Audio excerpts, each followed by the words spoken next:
हाँ तो बच्चों, BDS ऑनलाइन क्लासेज में आपका स्वागत है। कल की क्लास में हमने आपको इंग्लिश ग्रामर के टॉपिक क्लॉज के बारे में बताया था। क्लॉज क्या होता है, इसका कैसे प्रयोग किया जाता है, कहाँ पर इसका किस तरीके से हम ग्रामर में उपयोग करते हैं, तो क्लॉज के बारे में मैंने आपको बताया था। और कल की क्लास में मैंने आपको नाउन क्लॉज के बारे में बताया था कि नाउन क्लॉज दो प्रकार के होते हैं। पहला था दैट नाउन क्लॉज और दूसरा था WH नाउन क्लॉज। ठीक है बच्चों, तो दैट नाउन क्लॉज के बारे में मैंने आपको कल की क्लास में पूरी तरह बता दिया था कि दैट नाउन क्लॉज का प्रयोग किस तरीके से किया जाता है। तो मैं उसको आज दोबारा से पुनः 1 मिनट के लिए रिपीट करता हूँ, आपकी समझ में आ जाएगा और आपकी याद भी तरोताज़ा हो जाएगी। तो दैट नाउन क्लॉज का प्रयोग बच्चों दो साधारण वाक्यों को जोड़ने के लिए किया जाता है। सबसे पहली बात तो ये थी कि जब दो सिंपल सेंटेंस को जोड़ने के लिए प्रयोग करते हैं तो वह दैट नाउन क्लॉज कहलाता है। दैट नाउन क्लॉज का प्रयोग मैंने आपको कल बताया था कि 4 प्रकार से होता है। कितने प्रकार से होता है बच्चों? 4 प्रकार से। पहला था सब्जेक्ट के रूप में, एज ए सब्जेक्ट। दूसरा था एज एन ऑब्जेक्ट, कर्म के रूप में। तीसरा था एज ए कम्प्लीमेंट, एक पूरक के रूप में। और चौथा था एज ए कंजक्शन, अर्थात एक संयोजक के रूप में दैट नाउन क्लॉज का प्रयोग होता है। मैंने उसके एग्जाम्पल भी आपको बताए थे किस ढंग से हमें किस तरीके से दैट नाउन क्लॉज का प्रयोग करना है। आज की क्लास में हम आते हैं अपने टॉपिक पे। अब दूसरा नाउन क्लॉज है अपना WH नाउन क्लॉज। तो बच्चों क्या है WH नाउन क्लॉज? अर्थात क्या चल रहा है, हमारे क्लॉज चल रहे हैं। क्या चल रहा है बच्चों? क्लॉज। तो टॉपिक है अपना क्लॉज और उसके अंतर्गत आ रहा है अपना दूसरा है WH नाउन क्लॉज।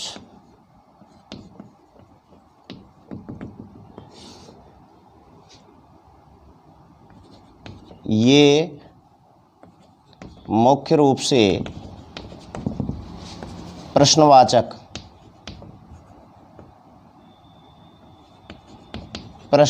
वाक्यों को जोड़ने का कार्य करता है। ठीक है बच्चों, WH नाउन क्लॉज का कार्य क्या होता है? यह दो जो इंटरोगेटिव सेंटेंस आते हैं उनको जोड़ने का कार्य करता है। जैसे कि इससे पहले जो हमारे टॉपिक थे उसमें मैं आपको बता चुका था कि प्रश्नवाचक सेंटेंस ये भी 2 प्रकार के होते हैं, इसलिए इसको भी 2 पार्ट्स में बांट दिया। पहला HV से प्रारंभ होने वाले, HV से प्रारंभ होने वाले वाक्यों को जोड़ना, और दूसरा WH वर्ड से प्रारंभ होने वाले वाक्यों को जोड़ना। ठीक है बच्चों, WH नाउन क्लॉज का प्रयोग 2 प्रकार से होता है। एक तो हेल्पिंग वर्ब से प्रारंभ होने वाले वाक्यों को जोड़ते हैं और दूसरा WH वर्ड से प्रारंभ होने वाले वाक्यों को जोड़ते हैं। तो किस प्रकार से अपन HV से प्रारंभ होने वाले वाक्यों को जोड़ते हैं? तो HV यानी हेल्पिंग वर्ब। तो पहला है इसमें HV यानी हेल्पिंग वर्ब से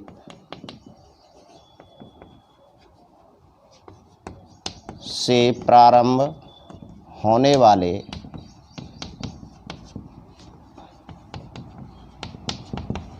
वाक्यों को जोड़ना। किस तरीके से जोड़ते हैं? दिए हुए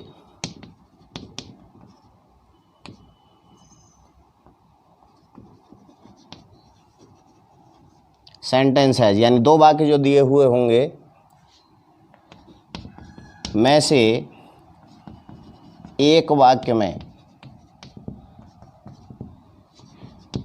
HV को हटा दिया जाता है और उसके स्थान पर इफ लगाकर वाक्य को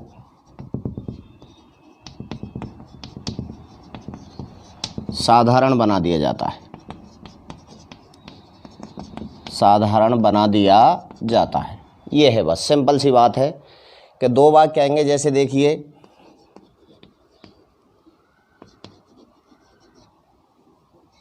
आर दे प्लेइंग और दूसरा है are they sleeping.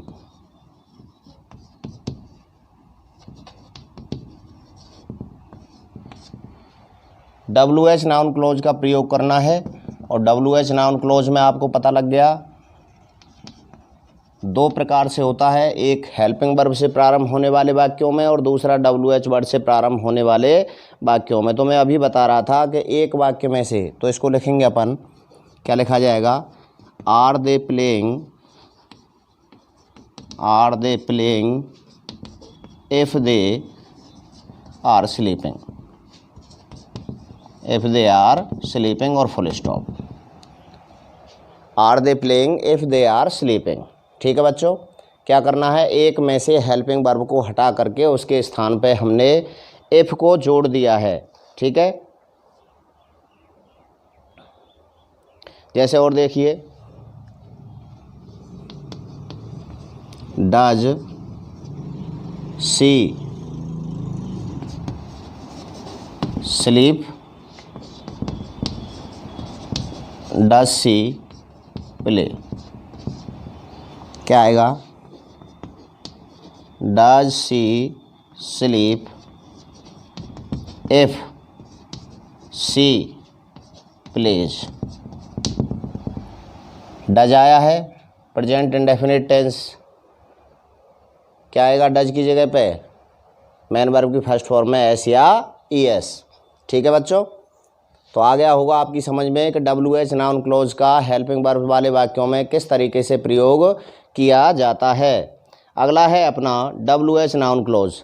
WH noun close में क्या होता है, WH वर्ड स्वयं ही नाउन क्लोज के रूप में परिवर्तित हो जाता है और उसके बाद वाले सेंटेंस जो आता है उसमें से इंटरोगेटिव चिन्ह को हटा दिया जाता है, वाक्य सिंपल बन जाता है और हमारा नाउन क्लोज से जुड़ जाता है। जैसे देखिए नंबर दूसरा है अपना WH वर्ड से प्रारंभ होने वाले वाक्य। इसमें क्या करना है हमें, आप इसे यहाँ तक नोट कीजिए।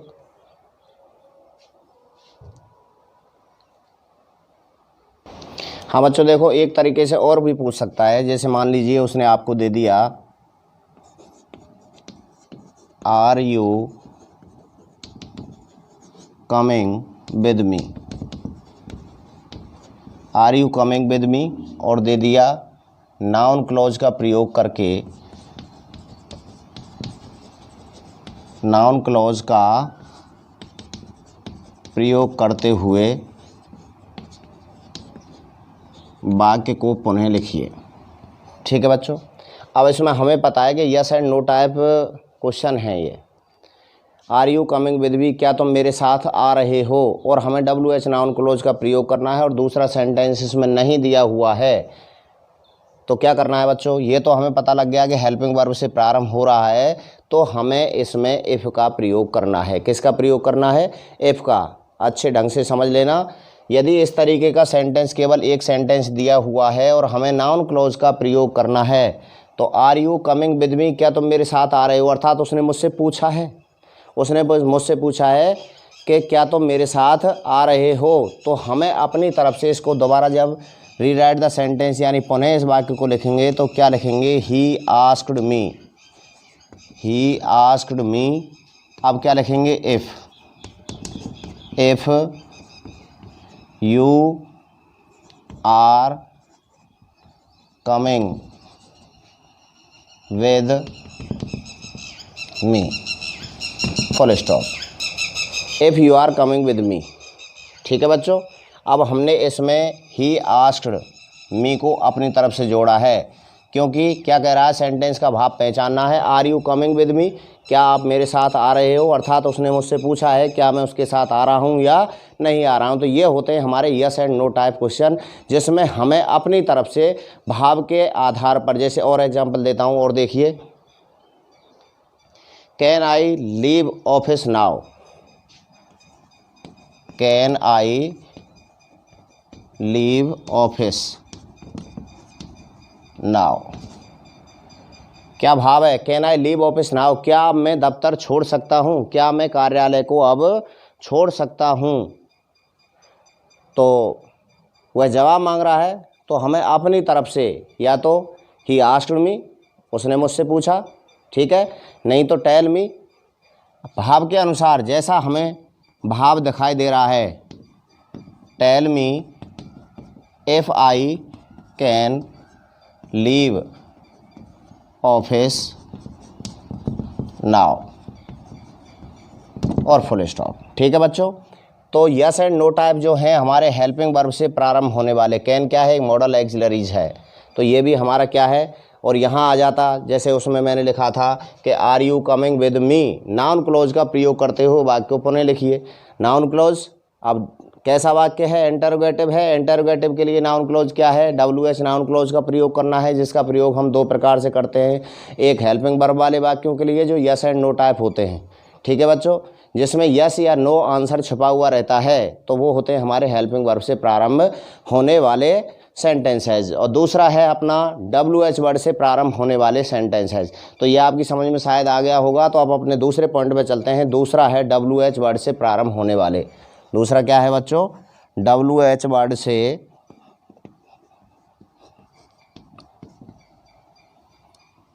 से प्रारंभ होने वाले वाक्यों को जोड़ना।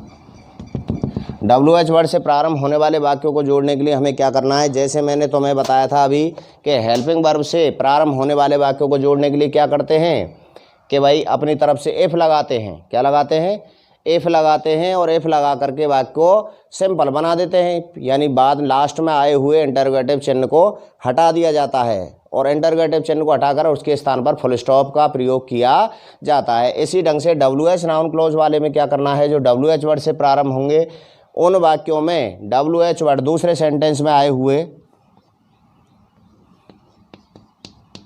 दूसरे सेंटेंस में आए हुए WH वर्ड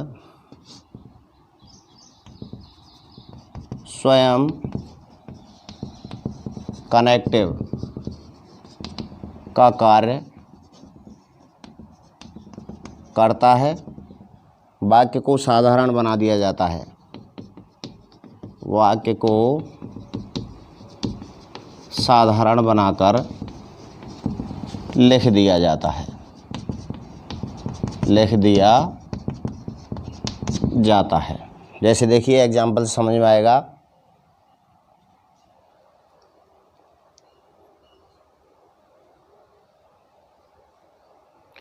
When did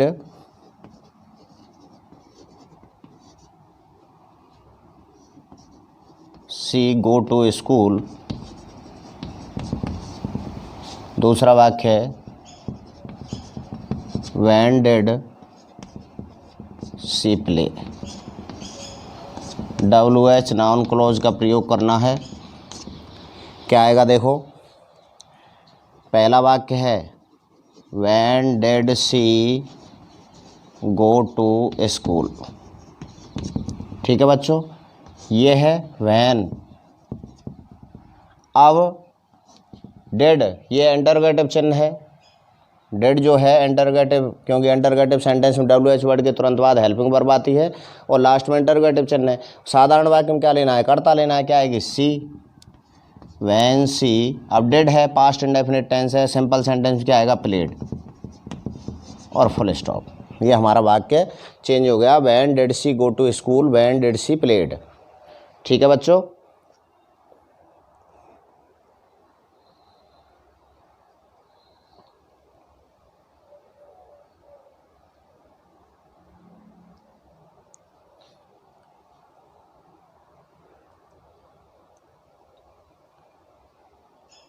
आपने कॉपी में नोट कर लिया हो तो मैं और एग्जाम्पल देता हूँ। देखो,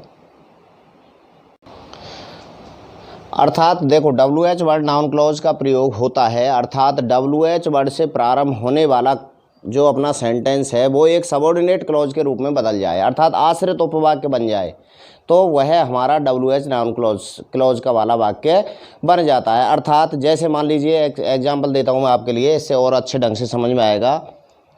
आई never believed it, I never believed it, full stop पहला वाक्य। और दूसरा है अपना what did you tell her, what did you tell her, question mark. और इसे हमें WH नाउन क्लॉज का प्रयोग करके पुनः लिखना है।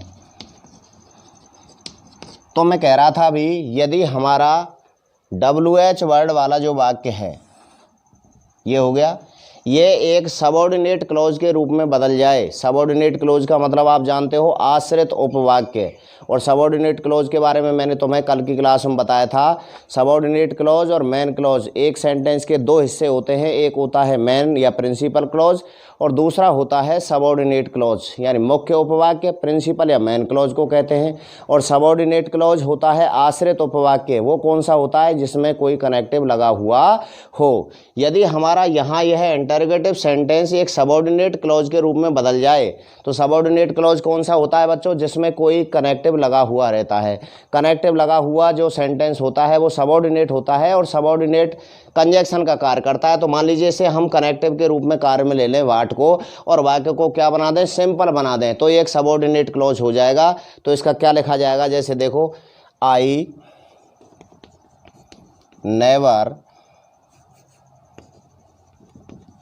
नेवर बिलीव्ड इट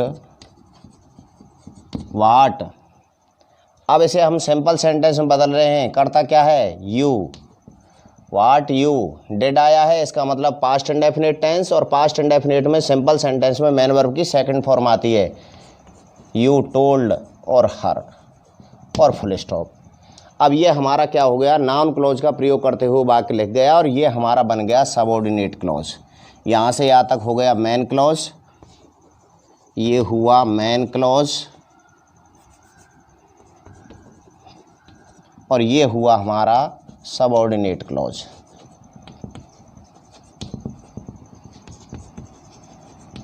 ठीक है बच्चों, अब आगे होगा समझ में कि WH नाउन क्लॉज का मतलब क्या होता है। WH अर्थात WH वर्ड से प्रारंभ होने वाले वाक्य को एक सबऑर्डिनेट क्लॉज में परिवर्तित करके और उसे सिंपल सेंटेंस में बदल दिया जाता है, तो वह हमारा WH नाउन क्लॉज के अंतर्गत आता है। यदि ऐसा सेंटेंस आ जाए और उसे WH नाउन क्लॉज का प्रयोग करके लिखना है तो हमें क्या करना है, उस वाक्य को सबऑर्डिनेट क्लॉज में परिवर्तित कर देना है। सबऑर्डिनेट क्लॉज का मतलब समझ गए, जो WH वर्ड वहाँ पर प्रश्नवाचक वाक्य का निर्माण कर रहा था वह अब हमारा WH वर्ड एक कनेक्टिव का कार्य करेगा और वाक्य को साधारण बना दिया जाएगा। और देखिए, जैसे और एग्जांपल लिखता हूं मैं, may I know it when can I go home, may I know it, may I know it When can I go home? When can I go home? ये है, और ये आ गया, और इसके आगे लिखा हुआ आ गया WH नाउन क्लॉज का प्रयोग करते हुए वाक्य को पुनः लिखिए। ठीक है बच्चों, क्या करना है, मे आई नो इट, तो अपन इसको लिखेंगे may I know it when, ये आ गया subordinate conjunction, I can go home और full stop, may I know it when I can go home. ठीक है बच्चों, और देखिए, I don't know it who is she, I don't know who is she, मैं नहीं जानता कि वह कौन है। और इसमें आ गया WH नाउन क्लोज का प्रयोग करके वाक्य को पुनः लिखिए। क्या लिखा जाएगा? आई don't know who, subordinate conjunction हो गया। इसके बाद she is, who she is, वह कौन है, जो वह है मैं उसको नहीं जानता।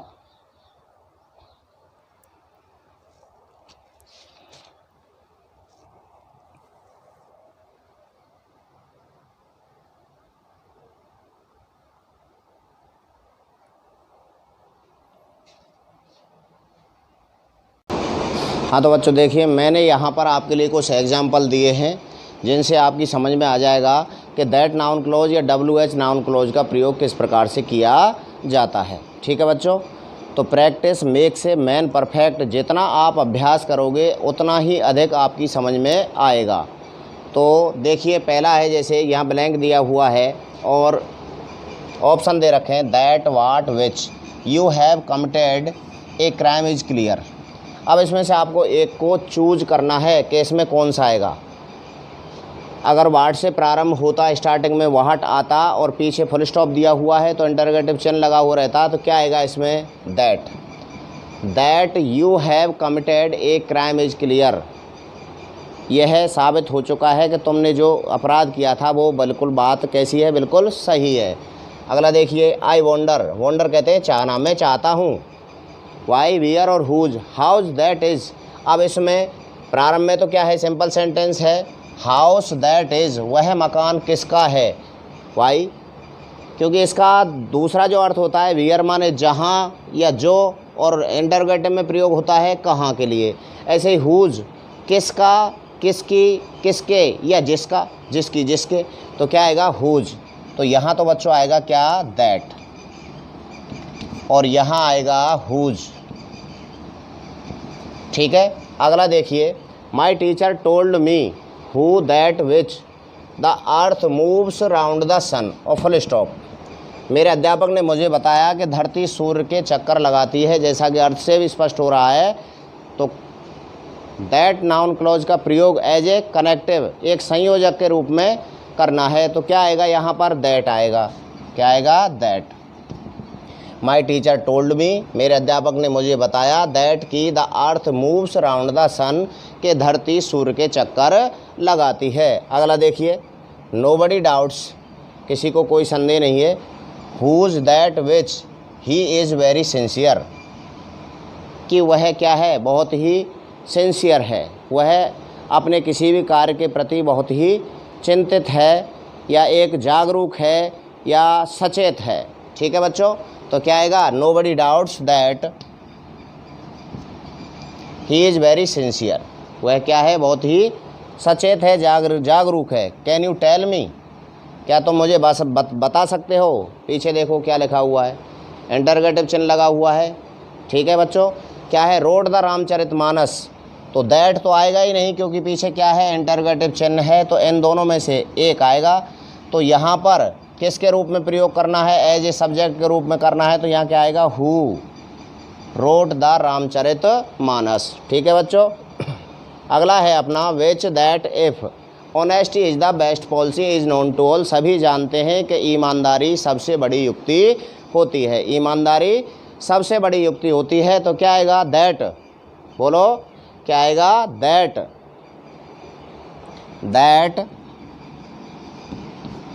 Honesty is the best policy is known to all. अगला देखिए, आगे मैंने लिखा है rewrite the sentence as using the that noun clause. ऐसे भी एग्जाम्पल आते हैं कि आपके लिए 2 सेंटेंस दे दिए और उनको आपको दैट नाउन क्लोज का प्रयोग करके वाक्यों को पुनः लिखना है। तो इसमें हमें क्या करना है, मैंने आपको बताया था कि आपको विशेष रूप से ध्यान रखना है कि दैट नाउन क्लोज का प्रयोग किन रूपों में किया जाता है, कौन कौन से तरीके से किया जाता है। तो मैंने आपको बताया था इससे पहले वाली वीडियो में, क्या बताया था कि दैट नाउन क्लोज का प्रयोग 4 प्रकार से किया जाता है। वो 4 प्रकार कौन कौन से हैं? पहला है एज ए सब्जेक्ट, एक कर्ता के रूप में किया जाता है। एज एन ऑब्जेक्ट एक कर्म के रूप में किया जाता है। एज ए कम्प्लीमेंट किसके रूप में किया जाता है बच्चों? एज ए कम्प्लीमेंट एक पूरक के रूप में किया जाता है। और एज ए कनेक्टिव के रूप में, अर्थात एक संयोजक के रूप में भी उसका प्रयोग किया जाता है। तो अब यहाँ देखिए हमारे पास क्या दिया हुआ है और हमें किस तरीके सेंटेंस है हमारे पास। He will make a mistake, he will make a mistake, she is sure of it. Sure of it, it क्या है? ऑब्जेक्ट है। तो एज एन ऑब्जेक्ट के रूप में इसमें हमें किसका प्रयोग करना है? दैट नाउन क्लोज का। जब हम वाक्य को पुनः लिखेंगे बच्चों तो क्या आएगा? देखो, she is sure that, she is sure that. अब हमने ऑफ किसके लिए आया था? इसके लिए आया था, तो इनको यहाँ से हटा दिया। क्या आएगा? She is sure that he will make a mistake. आ गया समझ में? मैंने आपको पहले ही बताया था कि यदि उसमें जैसे सब्जेक्ट के रूप में प्रयोग करवाता है दैट नाउन क्लोज का, तो सब्जेक्ट की जगह पे कोई शब्द दिया हुआ होगा, उसको हम वहाँ से हटा देंगे और उसकी जगह पे दैट लगा देंगे। दूसरा बताया था मैंने आपको, एज एन ऑब्जेक्ट यदि कर्म के रूप में प्रयोग करना होगा तो कर्म के स्थान पर कोई शब्द दिया हुआ होगा, उस शब्द को हम हटा देंगे या उससे रिलेटेड कोई शब्द, जैसे यहाँ पर ऑफ आया था, इसको हटा दिया और इसकी जगह पे हमने क्या लगा दिया? दैट लगा दिया। ठीक है बच्चों। तीसरा था अपना एज ए कम्प्लीमेंट। कम्प्लीमेंट यानी पूरक के रूप में होता है, तो पूरक कोई शब्द वहाँ दिया हुआ होता है। जैसे मैंने पहली वीडियो में एक एग्जाम्पल दिया था, उसमें दिस शब्द था, दिस को मैंने हटा दिया और उसकी जगह पे क्या लगा दिया था? दैट लगा दिया था। ठीक है बच्चों। आगे देखिए, जैसे your opinion is not correct, तुम्हारी राय सही नहीं है। मोहन इज़ थीप, कि मोहन क्या है? एक चोर है। तो देखिए बच्चों क्या बनेगी? योर ओपिनियन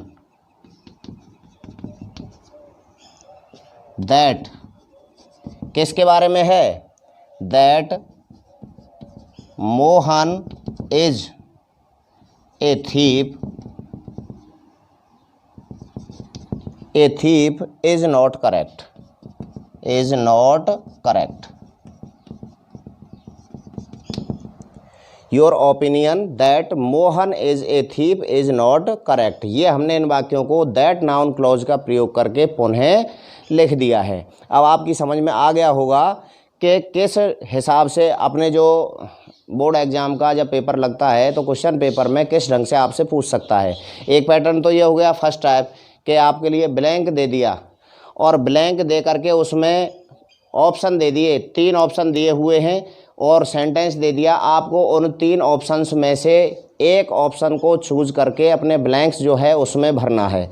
ठीक है। तो उसमें आप अपने सेंटेंस के आधार पे कि वाक्य हमारा किस प्रकार का है, सिंपल सेंटेंस है तो दैट नाउन क्लॉज का प्रयोग होगा, क्योंकि दैट नाउन क्लॉज हमेशा 2 साधारण वाक्यों को जोड़ने का कार्य करता है। यदि मान लीजिए कोई इंटरोगेटिव सेंटेंस है तो उसमें WH नाउन क्लॉज का प्रयोग होगा। WH नाउन क्लॉज में भी 2 प्रकार के मैंने आपको बता दिए, दोनों ही कंप्लीट हो गए। पहला था एक तो yes and no type question, अर्थात जो हेल्पिंग वर्ब से प्रारंभ होते हैं। किससे बच्चों? हेल्पिंग वर्ब से प्रारंभ होने वाले। और दूसरा था WH वर्ड से प्रारंभ होने वाले। तो उसमें आपको देखना है कि हमारा दिया हुआ सेंटेंस हेल्पिंग वर्ब से प्रारंभ हो रहा है, यस एंड नो टाइप है, या WH वर्ड से प्रारंभ हो रहा है। तो इस बात का विशेष रूप से आपको ध्यान रखना है कि हमारा दिया हुआ सेंटेंस किस तरीके का है। तो आप अपने सेंटेंस के आधार पर दिए हुए ऑप्शंस में से कोई एक ऑप्शन चुनेंगे और जो सही ऑप्शन होगा उसको आप उसमें भरेंगे। ठीक है। दूसरा पैटर्न, सेकंड टाइप जो आता है बोर्ड एग्जाम में, rewrite the sentence as using the that noun clause. वाक्य को दैट नाउन क्लॉज का प्रयोग करते हुए पुनः लिखिए। जो सेंटेंस आपके लिए 2 वाक्य दे दिए और आपको दैट नाउन क्लॉज से जोड़ करके उन दोनों वाक्यों को पुनः लिखना है। जैसे मैंने एग्जाम्पल के तौर पे पहला दिया, ही will make a mistake, she is sure of it, it they दिया। तो यहाँ दैट नाउन क्लोज का प्रयोग हमें यदि याद होगा कि किस तरीके से होता है तो हम उस वाक्य को पुनः दैट नाउन क्लोज का प्रयोग करके लिख देंगे। जैसे मैंने इसको लिखा, he is sure that he will make a mistake. और सेकंड था, your opinion is not correct, Mohan is a thief. तो मैंने लिखा, your opinion that Mohan is a thief is not correct. ठीक है बच्चों, तो इस तरीके से हमारे जो बोर्ड एग्ज़ाम में आएंगे नाउन क्लोज, ठीक है, दो प्रकार के हैं, एक दैट नाउन क्लोज, एक WH नाउन क्लोज। तो दोनों प्रकार के मैंने आपको करा दिए हैं। इससे अगला अपना मैंने क्लोज बताए थे आपको, subordinate clauses, 3 types of subordinate clauses, अर्थात 3 प्रकार बताए थे। मुख्य रूप से 3 प्रकार के होते हैं। पहला है नाउन क्लोज, दूसरा है एडवर्ब, और तीसरा एडजेक्टिव क्लोज, और तीसरा एडवर्ब क्लोज।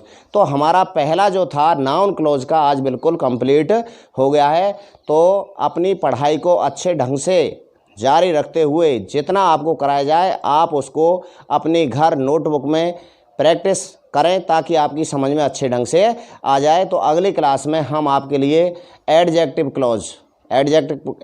क्लॉज क्या होते हैं, उनका प्रयोग किस प्रकार से किया जाता है, तो ये अगली वीडियो में या अगली क्लास में आपको हम इसके बारे में पढ़ाएंगे। तब तक के लिए घर पर रहिए, सुरक्षित रहिए और अपनी घर पर रह कर के पढ़ाई अच्छे ढंग से कीजिए। धन्यवाद।